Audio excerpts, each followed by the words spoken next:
with these mindset shifts made clearer, how do we integrate them into action? So this is another very important theme of Bhagavad Gita that Krishna brings in, because this requires a way of life. It is not just the vision of life that is talked about in the Gita, the vision of the truth that is talked about. He also talks about a way of life in order to achieve the vision of the one, of the truth of yourself. So he brings in the topic of karma yoga. So we'll see what this is. There is one verse especially that I find it encapsulates karma yoga in a nutshell. So I've picked that verse, which is from the 3rd chapter, 30th verse. Mayi sarvāṇi karmāṇi saṅnyasyādhyātmacētasā nirāśīrnirmamō bhūtvā yudhyasva vigatajvaraha. So karma yoga, what does it mean? Before I begin to explain this verse, karma yoga has twofold component. Karma here you see, karma has depending on context, it has different meanings. When we say it's your karma, we're talking about it is the results of action. We say, oh, it's a karma. But here, karma is talking about action, activity. So karma yoga. See, karma we all do. Everyone is doing karma for results. We don't do karmas for any other reason. What makes us do action in life? We want a certain result to happen. That's why I take action. Prayojanam anudishya mandopi na pravartate. Even a fool will not choose to act if there's no result there, if there's no goal, right? So action in life is done because the result is looked for. So here, karma is this. Everybody who is doing karma is looking for some specific result. Now, in this compound in Sanskrit, there is a yoga added to the karma. This is the key here. It is not merely doing activities for results that Bhagavan talks about in the Gita. Here, that yoga brings in what then? Karma's activity, but yoga brings in attitude. Activity plus correct attitude equals spiritual success. So here that yoga becomes very important in the compound. The correct attitude is what? And that's where we have to bring in the concept of Ishvara. Ishvara is a matter of understanding for us. It is not a matter for belief. You can call God, Lord, anything, but matter of understanding. Understanding, when you understand Ishvara, you understand that it or he is in the form of two specific laws. There are many laws that govern the universe, but there are two specific unseen laws that govern all our lives. And this is unfolded in, again, the Veda. So Veda, if you take as a means of knowledge, that's another topic. If you take it as a means of knowledge, the Veda explains there is a law of karma, which is cause and effect. You do a particular action, you will get a particular result. And in those results, you have a seen result and you have an unseen result. So Veda talks about the unseen. Seen means that we are aware of it. Unseen is based on what? So unseen results accrue to you when you do your action along the marker of action, which is called Dharma. So there are two laws here, karma and dharma, that go hand in hand, that are intertwined. What is the marker for my choice, undertaking an activity? What is the marker? So in a Vedanta, we say the marker for our decisions to do action in life is dharma. Dharma, broadly, I'm saying, again, that is also going to take some time to explain, but dharma is living an ethical life. Ethics, universal ethics become the marker for me to take actions in life. So, universal ethics mean things, the golden rule is brought in here.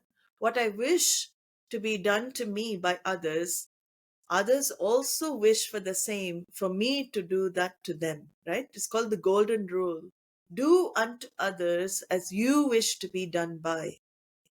And it's based on ahimsa, non-injury, non-violence, non-hurtfulness. To the extent possible, a karma yogi, a person who takes to this path of karma yoga, the attitude is, I live a life of least disturbance and least hurtfulness in pursuit of my activities and my desire fulfillment in life. So karma yoga comes into the picture here. Mayi sarvāṇi karmāṇi. Bhagavan says, how do you divinize your activities in life in order to discover moksha? Because now I'm giving you a way. Giving you a way of purifying those raga dveshas in your mind, reducing that frenzy of I want this to happen, I don't want this to happen, I want this to happen, I don't want this to happen, that disturbs the mind. I'm telling you, offer your actions to me. Offer your actions to the order of karma and dharma, to Ishvara. Mayi sarvāṇi karmāṇi. He says, renounce all the actions into me. And this is where the extra component of yoga comes in. Otherwise, we just do karma for results. Here, I am more concerned about the means of activity rather than the goal. The means become very important, more important than achieving the goal I want, right? So the outcome is still there, but the means become the main focus because I am interested in spiritual reward. Material reward is a side product, but my interest as a karma yogi becomes spiritual success. So for a person interested in spiritual success, then that person living a life of karma yoga is able to neutralize the ragas and dveshas in the mind by offering everything to the total, which is Ishvara, living in harmony with Ishvara, because I need antahkarana shuddhi, very important word in Vedanta, chitta shuddhi, purity of mind, in order to follow the Shravanam, Mananam, Nididhyasanam required in Vedanta for moksha discovery. So spiritual success, is the main goal as a karma yogi. And spiritual success means very simply the ability to be with myself and be happy. That's it. Ability to be with myself without any external sources and be happy. So, mayi sarvāṇi karmāṇi, Bhagavan says, surrender your actions unto me, and you don't see anything as unpleasant in life. Whatever you have to do it as an offering to me. Do it as an offering to Ishvara. Play your roles in life, whatever role, mother, father, employee, employer, so many roles we have in life. Play them 100% to the best of your ability. So basically, work becomes worship. Your life becomes worship of Ishvara. And how do you do it? Adhyātmacētasā saṅnyasya. Do it with a discriminative intellect, he says. Do it by offering the best actions to me. You don't do anything like a, robber. If you're going to burglarize someone's house, you can't be a karma yogi and say, oh, I'm going to offer my actions to Ishvara, and whatever result I get, I take as his wish. No, because it is wrong activity. So Adhyātmacētasā is have your goal in mind, but it has to be a benign goal, right? Moksha here is the goal. It is not something which is hurting somebody else. So here, nirāśīhi, he says, he brings in three very important words. When you offer the activity to me, there's another side of karma yoga. The results that accrue to you, we'll see in the next verse what it is. See, I've picked one verse which explains one side. The next verse will explain the other side. But here he says, nirāśīhi, which means be prepared for all types of results. Don't have your eyes on the future results. Do your activity and leave it. Leave it to the order. The order is taking care. Order will take care. Have that shraddha, have that commitment. So don't have your eye always on the results. Leave it. Then nirmama means you are not responsible for your results that accrue. Nirmama means you are not responsible for your successes or failures, because what is coming to you is from a, another supreme intelligence. It is not your doing, which he says in the other verse I've picked. He said very clearly, it is karma paladata Ishvara, the giver of the results of action. He is giving you what is good for you at that time. He gives what is best for you. There is no such thing as failure. You judge yourself on the results, but you have no right to do so. Bhagavan will say in the next verse, you have no right because you are not responsible for the results. So act.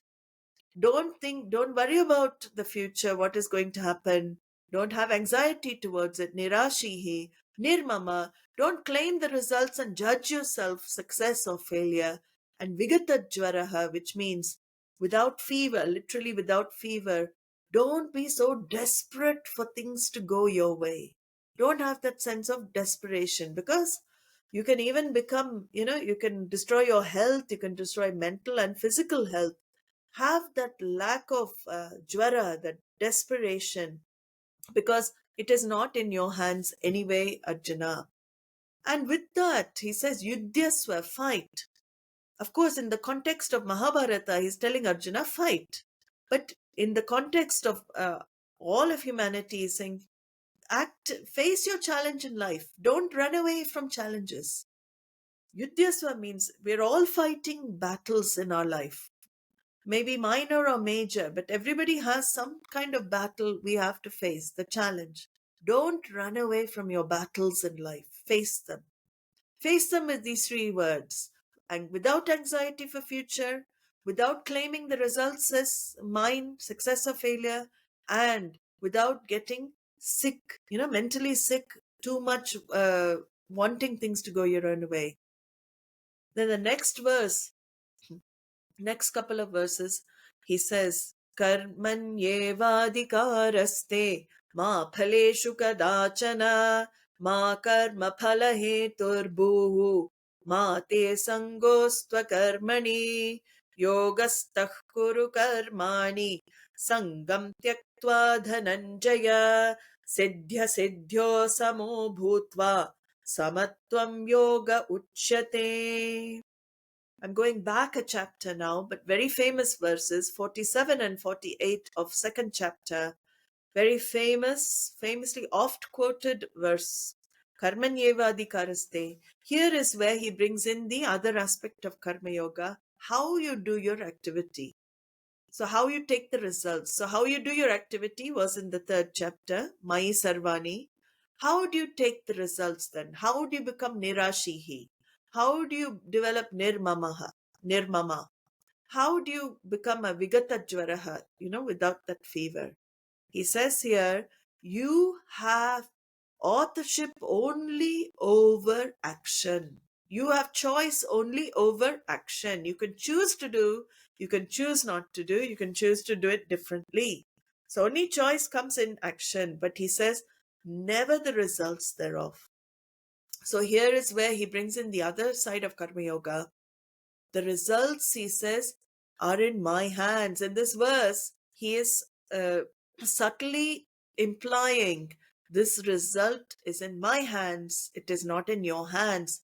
Ma karma phala hetur buhu. Don't think you are the cause for the results of action. You are not the author of the results of action. So this is very important. Why?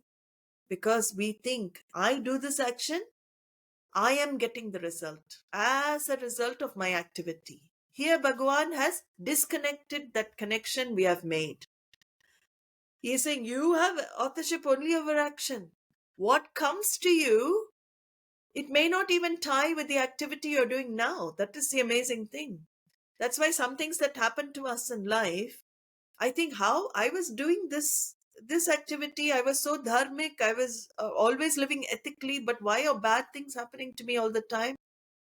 these verses can explain what is happening to me may not be a consequence of what I'm doing right now. It could be past karma. And who chooses what happens to me at any given time? Bhagavan says, I do. Not you. You have no, you're not the cause. I choose what manifests for you in your life at a place, at a time. So this is very important because this is the other component, to take life as prasada. Whatever is being unfolding for you, it is from the altar of Ishvara. As I go to a temple, and when the priest gives me prasada in my hand, even if I don't like that particular prasada he gives me, do I throw it back at him?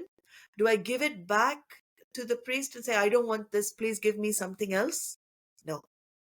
I say, I humbly put it to my eyes and I swallow it because it is from the altar of Ishvara. Bhagavan says, bring that attitude into your daily living also. It is from the altar. It is from Ishvara's order. Whatever is happening to you, take it. However unpleasant it is, understand that it is good for you. Have that feeling. So, Bhakti is also involved in a karma yoga lifestyle. A devotional stance helps with living this life, because when you understand Ishvara's in charge, then you will have that reverential acceptance of results that come. So this is very important, this verse. And then then you may, if you get the thought that, oh, then if everything is karma and it is from Bhagwan's hands, why should I do anything? That thought may come in a human mind, right? I'll just accept the results. It's all from his hand. Bhagavan says, no, ma te sangos to karmani. Let your attachment not be to inaction. Don't just sit and be inactive in life. Knowing this fact, you still act in life. Keep acting, because this is the only way to purify your mind. Prepare yourself. The only way to purify the mind, to prepare for moksha is an antakarana shuddhi, is to live your life in this way. So if you give up all activity, you're giving up your chance to purify the antakarana. So he says, don't be given to inaction. Continue to act in life, offering the action to me, leaving the results to me, accepting the results as and when they come, doing what is to be done. And the next verse he says, stay steadfast in this yoga. It means what? Not just for 1 week, not just for a year. It is a lifelong commitment, this karma yoga. Many, many years. And when you do this, live this life, what happens? You will naturally, the clamoring for siddhya siddhyo, in success or failure, you will remain relatively the same. It will naturally come because you see failures as from the altar of Ishvara. You see success as well, altar of Ishvara. And you know that whatever is happening is as per his order. And once you start developing this lifestyle, this attitude, then the mind becomes calmer and calmer and calmer. It is ready for self-inquiry, for self-knowledge. That evenness, he says, is called samatvam. That is the product of living a life of karma yoga. The mind becomes prepared for atmajnanam, self-knowledge. So this verses is how the Gita tells us to bring this knowledge into action, into activity in our day-to-day lives. Swamiji, are we to understand that, as you mentioned earlier, there are laws which are always in motion, such as cause and effect. So causes will always have effects. When that effect materializes or is seen, is not unto us. That is something which we have to leave to Ishvara. Is Yeah, that how we have to understand karma? correct. So there is a law of cause and effect. We may not know, we cannot link many times the effect with the relevant cause, because the cause can have come from Purva Janma as well. We don't know.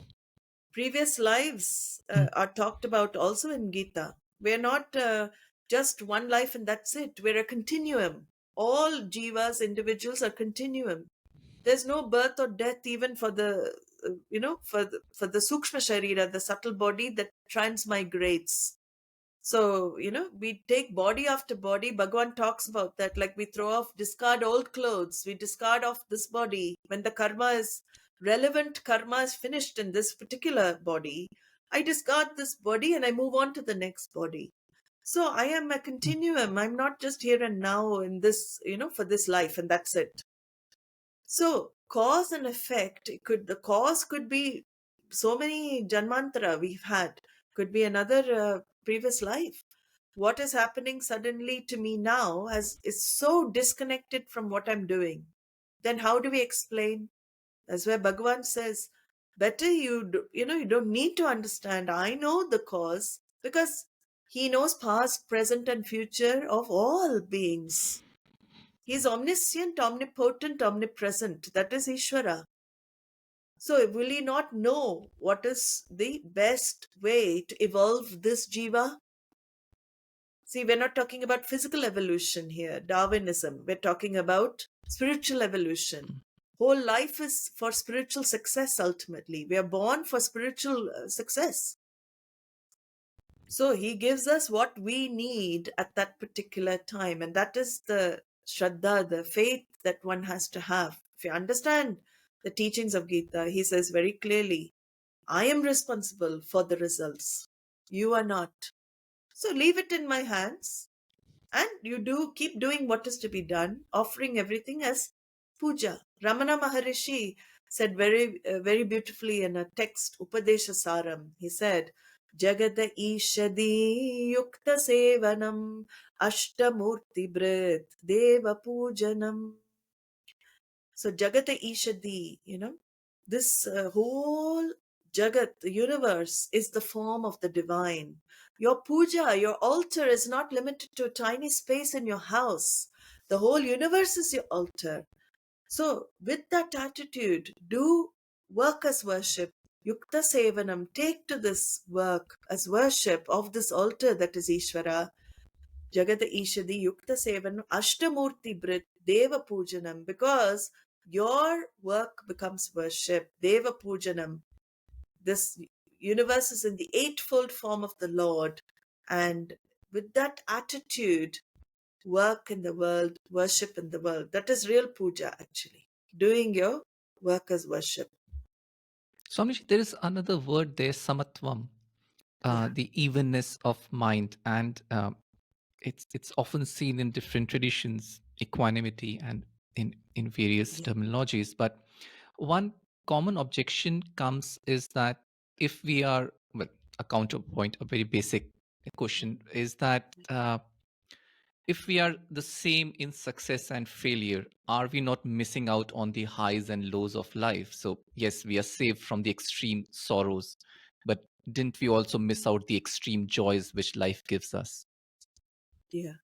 So I don't think, we have to understand the samatvam is not that we don't allow ourselves to feel, you know. We're not rocks, emotional rocks. We will be happy if something pleasant happens, but I don't get attached to that sukha. That is the key. I don't get attached to the state. The issue is we get attached to states of pleasure and we want the repeat pleasure.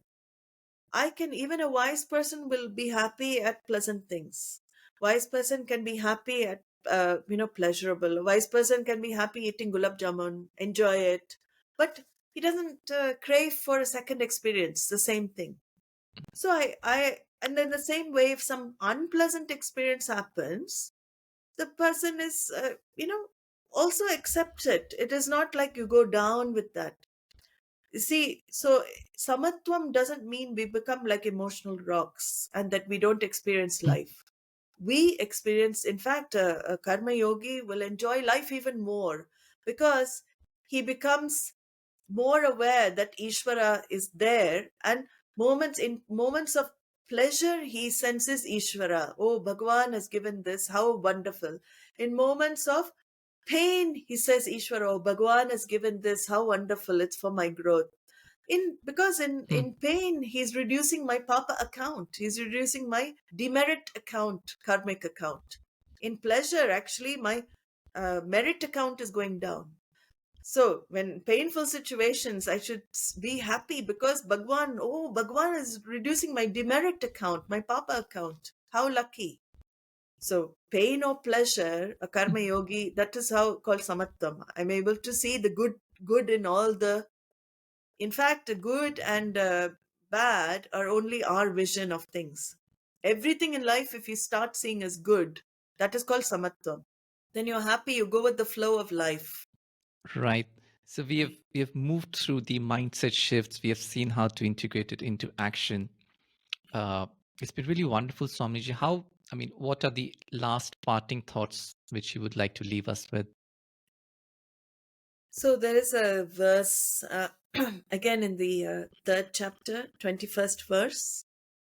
And why I chose this is that I think Bhagavad Gita, Arjuna is made into a leader he's molded by the teachings into a leader that he was born for, the leadership role he was born for.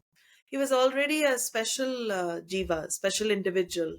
He was very adept at his, skills in his particular field of archery and so talented in many areas. But we are all born to be leaders, actually, in leadership roles. The teaching is the strength that we have. So Bhagavad Gita is actually a leadership, I feel, a leadership training scripture.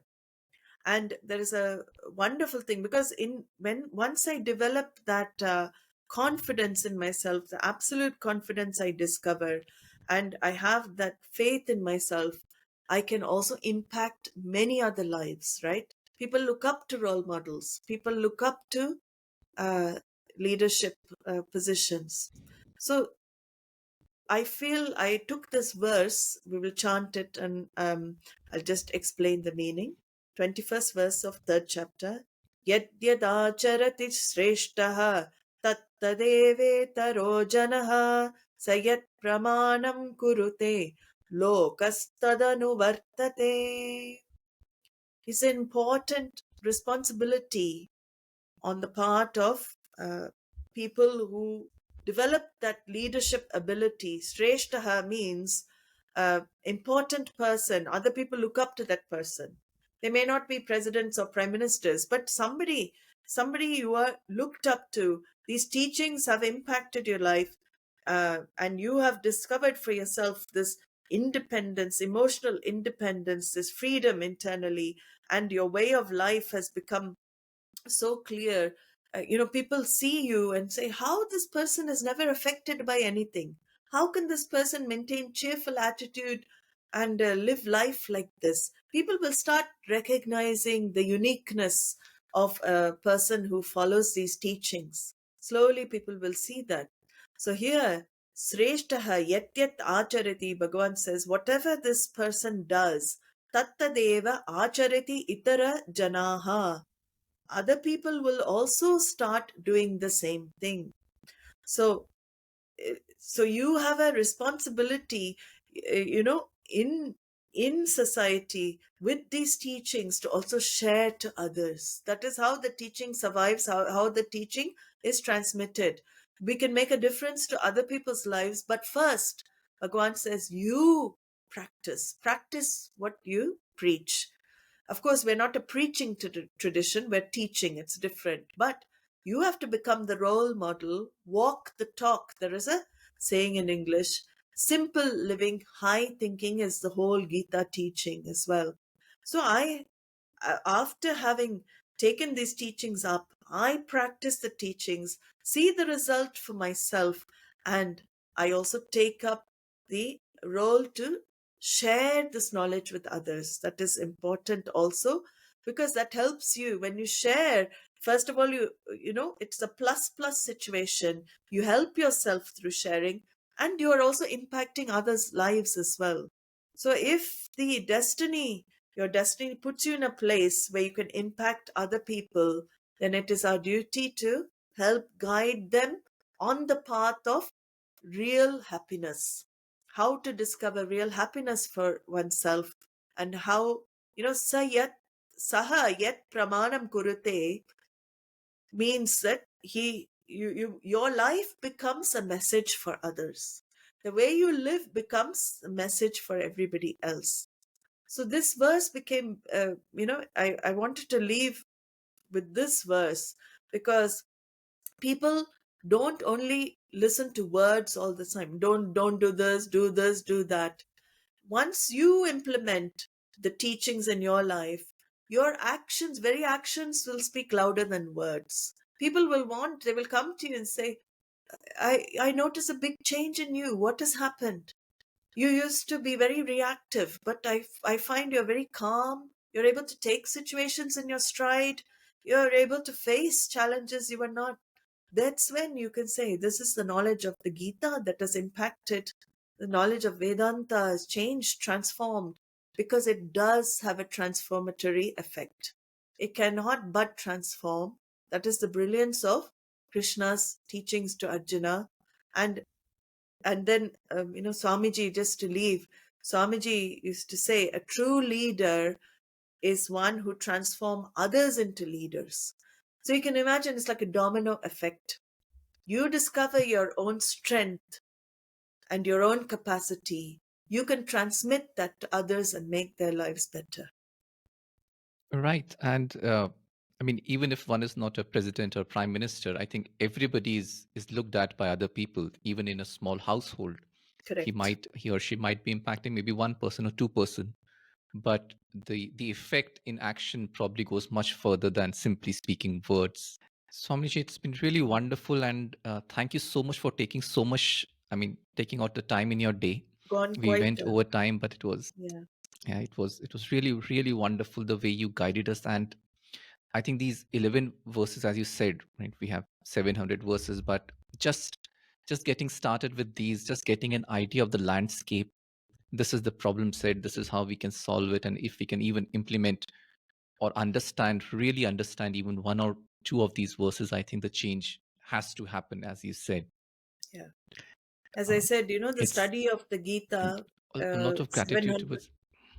700 verses, uh, if one keeps that in mind, and just this one text can really transform a human being, and finally also help with the self knowledge, the spiritual success that we are all looking for ultimately. But first, we need to spend life, in the way of life has to be followed before that can be pursued.